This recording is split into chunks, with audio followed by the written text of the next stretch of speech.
اگر کسی را آزار داده باشیم، سخن من ناجا رفته باشه، از همه شما خواهش میکنم که من ببخشه.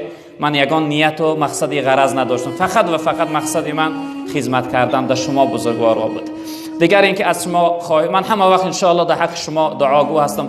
از شما هم خواهش دارم که در حق من و در حق قبلگاه بزرگوار من که زیاده از 27 سال میشه که در زیر خاک خواب است، پدر ما به سیری ندیدیم. وقتی چشم کشادیم هرگاه یاد پدر آید مرا، تیره میگردد به چشمم این سرا.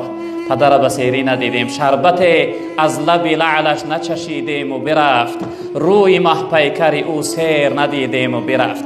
در حق پدر بزرگوار ما دعا کنید. در حق مادر محترمه ما که الحمدلله حیات هستند اما کمی بیماری دارند دعا کنید. در حق اهل بیت ما، در حق فرزندای ما دعا کنید که خداوند ما را قوت بده که همه وقت همیشه خدمتگار شما باشیم. فقط از شما دعا طلب دارم و در آخر